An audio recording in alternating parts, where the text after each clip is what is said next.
Good morning, y'all. This is the Nolecast. I'm Bud Elliott, and let's talk a little Florida State at Miami preview. Classic game, classic rivalry. Not so much a classic spread for this Noles team, unfortunately. We'll have to see how this one plays out. Florida State currently a 21-point underdog at Miami. Big yikes. So, got some stuff that we can go over here, some stats, some notes on Miami, and we'll see kind of what we think of them, maybe how FSU matches up. Also have a couple of questions from our Patreon listeners. We'll go ahead and shout that out first, patreon.com/Nolecast. Mark writes, do you worry about the young players leaving who aren't getting playing time? And he lists a bunch, Cromenhoek, Moore, Bates, Lester, a bunch of those guys. I think the answer has to be maybe not a worry, but certainly a bit of a it's on my mind, right? It is something that I think you have to consider when you are evaluating what this offseason will be like, what this team will be like. And yet it's weird because they haven't been in like so many blowout games that you're like, hey, you got to start playing these young guys more in terms of if you're trying to win the ball game, which we know the staff is still trying to win ball games. That you sort of have like not exact matching incentives here, if you will, right? For the staff, the incentive is to continue to win ball games because they don't want to get fired and they want to keep having their position groups look good. There's also all the cultural stuff. We've talked about that in prior episodes. Whereas for maybe the overall health of the program, maybe you do want to play the young guys a little bit more. So like the health of the program and the goals of the program are not always perfectly aligned incentive wise with the goals of a staff, nor would I really expect them to be at any school, except when things are going, perfectly great on all sides. So that was one. Who will play quarterback for FSU this weekend? I mean, look, I would not be shocked to see both again, honestly. Um, you know, I think Brock has a lot of skill, and I know the staff has some belief in Brock. At least some of the guys on staff do. But also, like I think you want to continue to see a little bit of Luke and see how he progresses throughout the season. So that'll be one that we have to watch out for this weekend. I saw some good and some bad from both, obviously, against Duke. And we talked about this. We said, hey, that Clemson game from Brock was really good. But the Clemson game from Brock is just one data point. What will his follow-up game be? And he obviously struggled a lot more against Duke, although he also made some really nice throws that the receivers just dropped. Got another one for Patreon here. I forgot to write down your name. I really apologize. It says, hey, bud, after watching all of our games this year, many have come down to just one or two instances of go make a play. I want to know your opinion on this. And we've talked about quarterback a lot, but we really haven't had this one. I believe we lack the playmaker that we had last year, such as a Keon Coleman.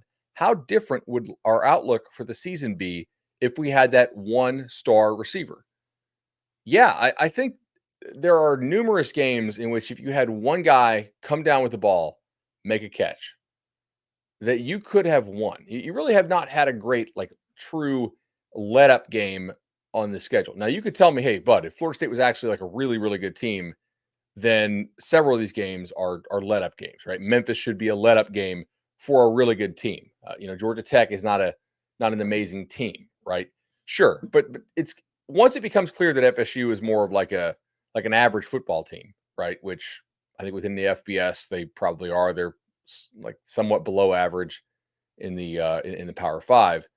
Then you really haven't had very many let up type games at all in this schedule, which stinks because you're certainly not going to have very many of them down the stretch. But because you've played in that many close games, I do think there's a real chance here that you would have won more games had you done a better job getting receivers in the transfer portal, or if you had just a total stud ready to step up. Like maybe that could have been Hakeem, but obviously he just can't seem to stay healthy. So like that stinks. But I was definitely not in favor of the Malik Benson take. I understood the rationale and respected the rationale, right? With the GPS stuff that he had put out. And the fact that, like, at times last year, Milroe for Alabama played great, but at times he also played really poorly. And you saw it this weekend against Tennessee. So I understood why they thought they could unlock him, that maybe he was a bit of an asset that had additional upside, because he certainly looked really good in junior college, but the guy's just not played very well for you. And it turns out, like, the yards per route run stat that suggested he was going to be a bust at Alabama. Those have held true pretty strongly. So yeah, to answer your question, they probably have 2 or 3 wins, I think, if you have a really good receiver on this team. Um, but they don't, and so they don't. One thing I do know is the legendary team is awesome. Chad wants to make you a home loan. I believe we're closing in on 600 Nolecast loans through Chad. Awesome to work with. I've done them twice. It's amazing. Good process. Communication, knowledge of the industry, wants the best for you guys. Big time Noel fan. Obviously, he thinks this season completely sucks and yet continues to support. And I'm sure we'll be like we all do, right? Like we all like get in that belief, like, oh my gosh, like maybe there's a chance you could win this thing. And then the game gets played, and it's like, oh, maybe not. Maybe maybe not a great chance here. But I know he's talked about this with me. We've had a couple Patreon questions about this, and David Hale had a good stat about like just how low FSU was in turnover margin. We also had a live chat question, about this. Like, how is FSU this poor in forcing turnovers? Now, here's the deal: turnovers defensively are a large part luck. They're not entirely luck, but they are. Uh, there's a large luck component. Like, go watch that Syracuse game last night. Those weren't all terrible throws by Kyle McCord. Now, he made plenty of bad ones, but there is a bit of a luck element there when it comes to forcing turnovers, and I think that's something that you got to watch out for. So yeah, that is something that is bad. Now, here's my thought. I think that teams, and I've said this before on the show, and last year it was a little bit better, but you had really, really, really good players at all levels of the defense. I don't think Adam Fuller does a very good job, and this defensive staff in general, of tricking people. Okay. It doesn't seem like teams panic a lot when they play against this defense. Instead, it seems like they generally have pretty good confidence of what they're going to get, and it allows them to kind of go through, plan A, plan B, or scramble out of there with some confidence. And I don't think that's a good thing. I'm not saying that like the best teams at creating turnovers are the teams who trick people a lot, but how many times do you see a quarterback just throw the ball to somebody on FSU's defense who they just didn't see there? It's kind of rare unless the guy is really really pressured, and you're not getting that a whole lot. So like some of the players aren't playing quite as well, last year, like or as last year. Like Patrick Payton, his pressure rate is certainly down this year. But overall, I don't think that this defensive staff does a very good job of tricking opposing quarterbacks and tricking opposing offenses. I think they are generally, and I watch a lot of football, but obviously I watch a ton of FSU football, so maybe I'm myopic on this. But they are generally uh, predictable, in my opinion. Not that I'm saying I can tell you exactly what they're going to be in, but I think that the offenses that face them, and you face some offenses that are good, and you face some that are simply not. They they're like, okay, pretty comfortable what we're going to get here. You know, kind of what FSU is going to do in this down and distance, and that's a problem. So again, that's why I think you probably need to make some changes over there. Man, you need to make some changes on both sides of the ball, clearly, right? Like 13-0, perfect record does not always indicate perfect process. I fully understand why Mike Norvell did not make changes last year because of the snub and all the wild stuff going on. And obviously, it looks a little weird to make a bunch of changes coming off of a 13-0, but now you're basically the opposite of that. So I would expect some more changes there to come. But yeah, I just don't think they do a very good job of tricking people. Matt says, "Hey, bud, I rewatched the Duke game, and it's crazy that I wasn't that disappointed with Brock outside of like 3 plays or so." Yeah, I mean, clearly he did make 3 straight turnovers on 3 straight plays, so you kind of want to pull the kid out, settle him down, etc. Um, Ricardo Castro says interceptions have more to do with luck than fumbles. No, I disagree with that. Actually, fumble recoveries are shown to be very random for the most part. You can force fumbles, but like actually, in terms of like recovering them, definitely pretty random. Interceptions a little bit less. So, all right, let's get to some more stuff here. And this, of course, is brought to you by our friend Matt Lewis at congruityhr.com/Knowles, congruityhr.com/Knowles. What do we really think of this Miami team? I think this is a good question to have here. Let's go ahead and do this one. So I have a decent feel for what I think this Miami team is, but not a perfect one because they have played with some consistency on certain parts of the ball, but also some inconsistency. And let's go ahead and dive into this. I figure most of you guys watching this know some of the Miami players. I'll kind of go over some of the ones who I think are important, important like bit players. You know, Cam Ward, obviously, guy leading the Heisman race, absolutely killing it for Miami. Miami has had pretty good health at the receiver spot this year. Restrepo's a nightmare in the slot. Jacoby George, solid player. Sam Brown, solid player on the outside. They do use multiple tight ends. They'll use Arroyo. They'll use Cam McCormick. Offensive line, I think, is really damn good, actually, especially if Jalen Rivers is back and is going to play. I assume he is. Maui Noah is really good. Cooper, I think, is a nice player for them. McCoy's not bad. The center Carpenter they got from Indiana, I think, is pretty solid. They block it up really well. They're actually one of the highest rushing success rate teams in the country this year. So while Cam Ward is getting a lot of the hype, and it's justified, I think, they have had a very efficient run game. What they have not had is a crazy explosive run game, which is interesting because you would think that eventually, with all of those successful runs, that they would pop one. But so far, really not so. Um, but the run game to me is something you do have to worry about quite a bit with this Miami team. It is something that I think FSU could have some success stopping, actually. This is probably the best defensive front Miami has faced. That's crazy to say, maybe, but like, yeah, I mean, they faced Florida, especially when Florida wasn't even trying to start the year. It looked like if you watch the Miami and the Texas A&M games, they faced the Hokies, who are pretty good pass rushing, but not really great run stopping. And they faced what Cal. I think FSU's defensive front is better than Cal, probably better than Louisville. So this may be the best defensive front that Miami has seen this year, and we don't really know how well um, Cam Ward's going to operate with a lot of pressure around him because he just not had a lot of pressure around him this year. The Hokies got some on him, right? They got a couple sacks. I believe they had one of the strip sacks and forced an interception there too. He is at times like so relaxed in the pocket as to appear casual, and that's not necessarily a bad thing. I just think the guy has like max confidence in what he's doing, max confidence in the approach of what Miami is doing as well.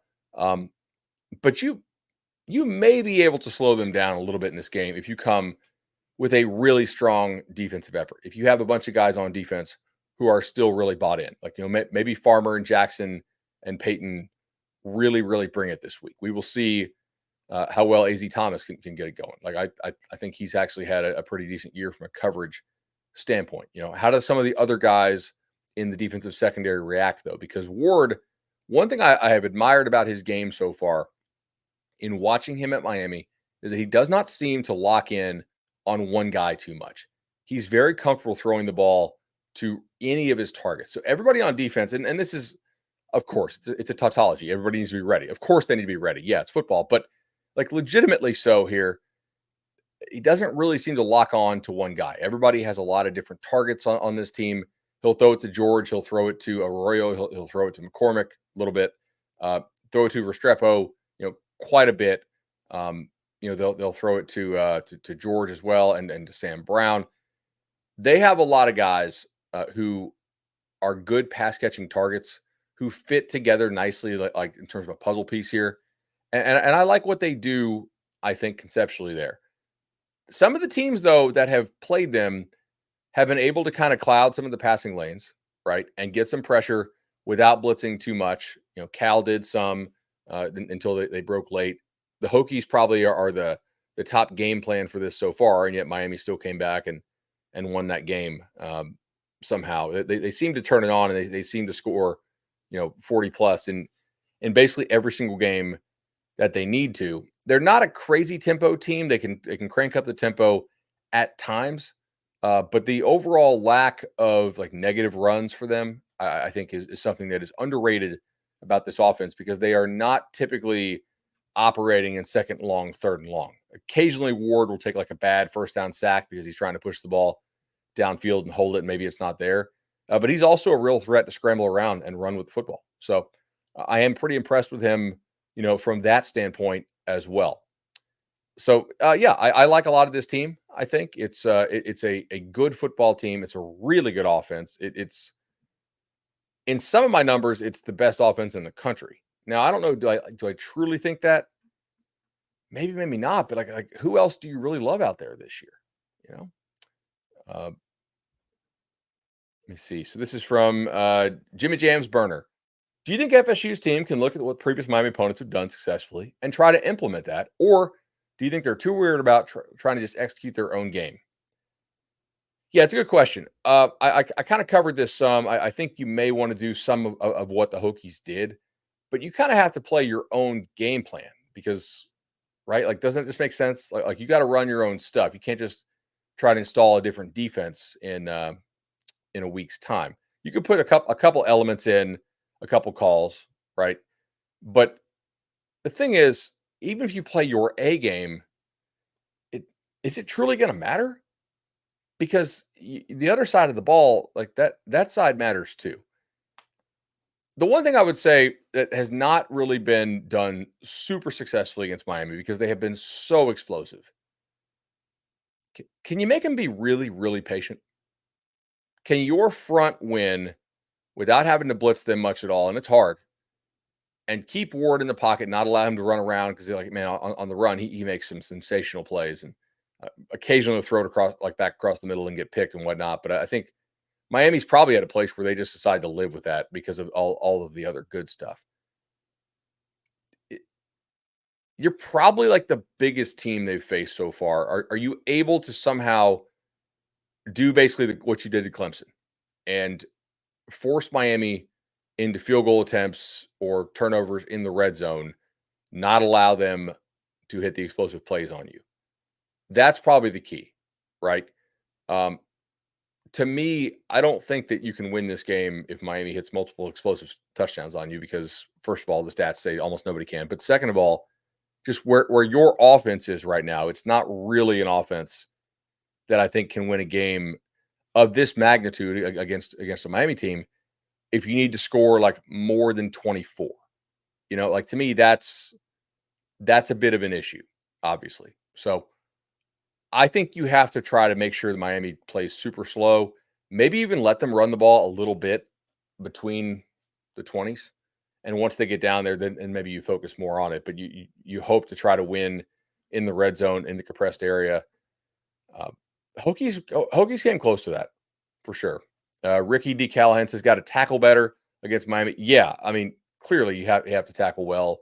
They have so many guys on this roster right now who are playing well with Ward. I think he gives them a lot of confidence, and it's tough, man. Like they are looking like they look like a legitimate top 10 team to me. You know, uh, we got some good jokes in the chat today, man. This is awesome. The season sucks, but like the chat, of course, is always awesome. Speaking of always awesome, Charlie Park Rooftop Restaurant, charlieparkrooftop.com is the spot to go hit up. Link also in the show notes if you don't want to just type that in. Hit it up, and yeah, might actually fill the stadium for this game. A lot of people go to Charlie Park because Charlie Park is an awesome spot. You want to do brunch, you want to do special events, you want to maybe your son or daughter is graduating in the December window. Make sure you call to get reservations for that. I'm excited to see what they're going to continue to do with the space. It's an awesome job. Matt Thompson always supports us and does a tremendous job with all of his group. So hit up Charlie Park and support our sponsors. Tyler says, how does this Miami team match up with last year's FSU team? So I think Miami's offense is better than last year's FSU offense, even like fully healthy, because Ward's a lot better than Jordan Travis ever was. Um, but just in terms of like throwing the football, he's a lot better. I think FSU's team last year beats this Miami team because the gap between the 23 FSU offense and the 24 Miami offense is narrower than the gap between the 23 FSU defense and the 24 Miami defense? And Tyler, I appreciate this question because, uh, you know, this is uh, this is basically my transition here to talk about Miami's defense. I think this Miami team could block that FSU team. I do. I think they would score on them. I don't think they would score like 40, but I'm fairly confident that this Miami defense is not. I don't think it's a lot better than it was last year. I'm not saying it's bad, but it's not like real improved. It's improved in some areas. I will say there are some signs here that have me pretty excited about Miami's defense if I'm a Miami fan, because some of this stuff that they got going on is, how do I say this?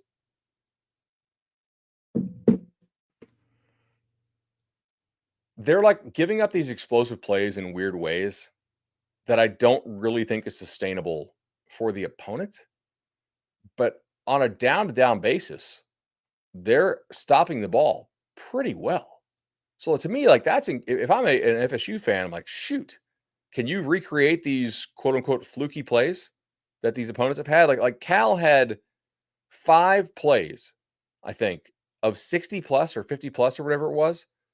And yet Miami was a top 10 team that week in defensive success rate.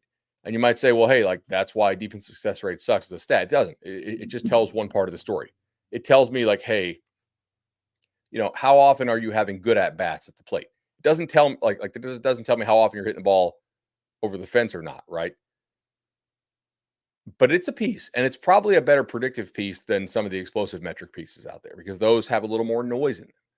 And I will say, like, guys, Miami's defense, numbers wise, looks better, I think, from a predictive standpoint than some of the like explosive stuff that they've been opening.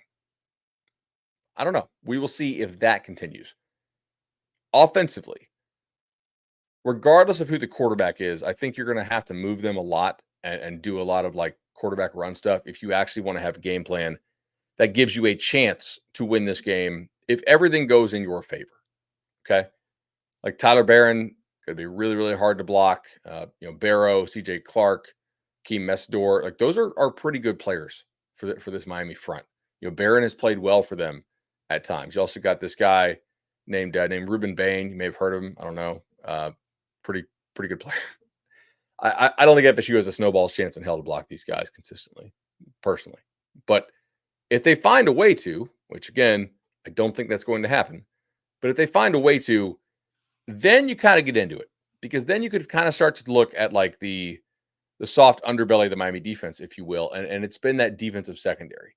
They have not faced very many top level receivers this year, but they still give up explosive plays to people. And you do see guys getting open against Miami secondary, you know, pretty consistently. So if you're able to block this up somehow, and again, I'm not really sure how you would. I mean, think about like all the guys that you're missing on the offensive line now. But if you were somehow able to do so, then I do think there are opportunities for the receivers to make plays. Now, who are those receivers going to be? I assume Hakeem, but like who else? Do you play Benson more after the last couple of weeks? Do you let Kentron out there? You can't bench everybody, but everybody has at times this year had some bench worthy performances. So who knows? I don't know if they can actually block this. Like, can FSU go out and score? Can they score 14 points that are not aided by like really short fields and or defensive scores? I don't know. Maybe. Can they do it before the game gets out of hand? I have my doubts about that. I don't really think that this offense is well set up to take advantage of what Miami does defensively right now. I could be wrong, but I'm a little skeptical of it. Also, I want to say Miami's linebackers, Basaint, that's a recruiting battle, obviously, that Randy Shannon lost. And Francisco Maui-Noa, the transfer from Washington State. He's the older brother of the 5-star tackle that Miami got out of IMG. That's a nice little linebacker combo for them. I think they do a really good job there. It's just the back seven. Like if Miami makes the playoff come playoff time, that's going to be the one to watch because teams are consistently able somehow to hit explosives on them, despite the fact that Miami on a down to down basis is pretty good. I would also expect a lot of tackles for loss for Miami in this ball game because that is something they really endeavor to do as a team. And You could say, "But that's stupid. Everybody tries to get tackles for loss." Yeah, but some sell out for it more than others, right?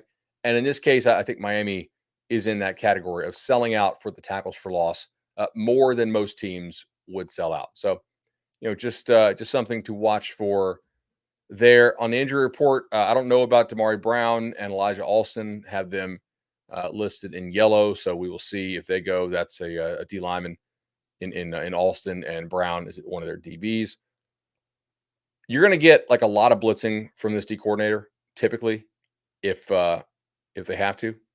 Um, oh, sorry, but Basaint or Randy did not lose the Basaint battle. Not that's fair. He did not. That was actually earlier. That was when they had Marv. But again, it's the staff doesn't recruit high school very well, and they pay the price eventually. What are the chances Luke will get more playing time? I think Luke definitely could get some playing time. Do you think Trevor Jackson will possibly be used? I don't think the Trevor Jackson. I don't know where that really comes from. I mean, Trevor Jackson couldn't win his starting job last year in high school. He plays by me, and I like Trevor Jackson a lot. I think Trevor Jackson has some crazy good physical tools, but he is so raw. I mean,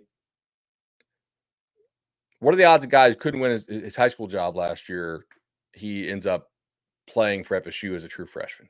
I would say very low. To me, it was a smart move to take Trevor Jackson, given the circumstances there, and see if he can develop into something. Because again, we have like the ball speed metrics and the release time metrics, and Trevor Jackson was like 98th percentile in both categories, which would put him like maybe like number one in the country in terms of the guys who were measured.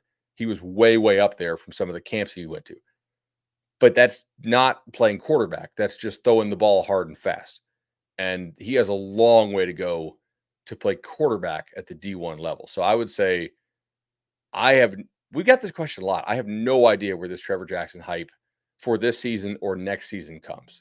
If you want to tell me in like 2027 or something like that, that Trevor Jackson has had the light come on and he's able to play quarterback effectively, cool. Yeah, you know what? I can't rule that out. That could be awesome. But we'll see on that. Probably need a score prediction here, and I think we should probably do one of those. What do you guys think? A little score prediction? Whew. I will go. What do I want to say here? Shoot, I'll just give it with. I'll just update the model. Update the model real fast. It's called desperation, but yeah. Being good on scout team is not the same thing as like scout team's not running like a real like that. That's not a real thing to me, honestly. But I could be wrong. So, all right. Miami 37, FSU 13. I think is what I'm going to go with there. I do think if I'm FSU, I try to see if I can like make Miami run into light boxes and maybe get some stops. That should slow the game down some. I don't think you want to play super aggressive on defense. Obviously, I don't think you want to go real up tempo on offense, and I just don't think that you are in position to block this week very well. So, 37-13 is a good score for me. I'll take a couple more questions here from the chat if you guys want, and then I'm going to get on to some other work because this is not real fun doing this right now because it sucks. Repercussions of what? Of the season? Yeah, I mean, let's think about this, right? So last year, Pitt, where'd they go? They lost. Take a look here. I thought about this last night as I was watching Pitt dismantle Syracuse. People are like, how can they ever get out of this? Guys, turnarounds happen all the time. It doesn't guarantee that it will happen here, but it doesn't mean that this is like some kind of disaster that can never be fixed. And I know a lot of people are like, oh, woe is me. How can Mike ever fix this? How could he not have seen this coming? I think that's fair. We've covered a lot of those topics. Last year, Pitt lost to Cincinnati, lost to West Virginia, lost to UNC, lost to Va-Tech. They beat Louisville in that crazy rain, like turnover game. They lost to Wake. They lost to Notre Dame 58-7. They lost to FSU 24-7. They lost to Cuse, a dead Cuse team, 28-13. They beat Boston College. I think that was when Castellanos was hurt. And they lost to Duke by 2 scores. All right, so how many wins did they have last year, right? Like 3? The point is, like, Pitt is undefeated now. Last year, they went 3-9. And against a schedule that was not exactly insane. I mean, like Cincinnati last year was awful. You lost to them. And North Carolina was not great.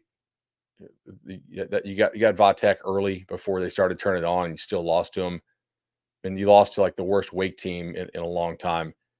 I'm not. You lost to a terrible Syracuse team. I'm I'm not like trying to say here that hey everything is fine because Pitt had a turnaround. What I'm saying is these things do happen. Pat Narduzzi didn't forget how to coach. I don't think Mike Norvell forgot how to coach. That's to me like that's kind of crazy to assert. But if you want to, that's fine. I have Dodgers in 5 for the chat there. Do you think any assistants could be fired after this game? No. Like, what's the point of that? Everybody in the industry already knows you're going to have assistants fired off this team. Like, agents know. Agents are already suggesting their clients. I guarantee it. I've talked to them already. I mean, guys, like, there's no real point of firing assistants right now. That's I don't know. Like, unless you have somebody on staff who you think is going to be some kind of major upgrade, like Oklahoma did it because I think they need to find out if what's his name is going to be a good play caller for them or not before they make a change. You know, do I think Mike would let Brennan Marion be the OC here? No, I mean I don't think that really meshes with what you want to do offensively, so probably not. I don't know. I mean Mike's run pretty good offenses for a long time, so I would say I doubt you're going to see some kind of like massive scheme change that is inconsistent with what you told the players that you're recruiting to run. So no, I don't think that would be like that's kind of like dressed up triple option to me. So I would say no. Uh, let me see. Do we worry about losing DBs like Lester to the transfer portal because of all the uncertainty? We already talked about this actually at the open of the show. Like, it's who is Lester going to play over right now? Like, he's not playing over AZ. He's a true freshman. If he wants to leave, cool. Like, it's the state of Florida. You'll find more good DBs. I'm very confident in that. I think he's a good player. I think you got a good DB coach. I don't know what that kid wants.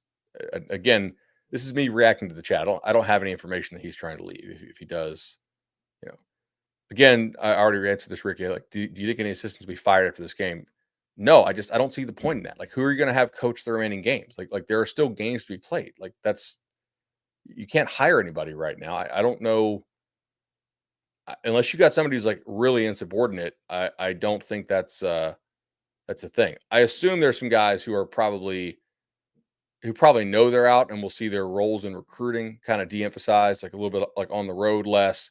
Maybe certain guys take over like the texting relationships for them, you know. Um, we'll see. I don't know. What but if you guys want to watch Brendan Marion's offense tonight, that actually it's a fun offense for UNLV. I took some Boise at 3. It's now run out to 4. Don't like it quite as much at 4. Obviously, like like Miami a little bit, like under a little bit in the FSU game. Probably like under a little better, I guess, if I had to. But we'll see on that. A couple more questions here from the chat. I don't know, like you guys tell me like what does firing assistants after this game do for you? Who are you going to have coach the remaining games? That feels like a little I'm not trying to just be like high horse here, but to me, like, why? How would that actually work? Any chance you bring in a head coach at a lower level as a possible assistant?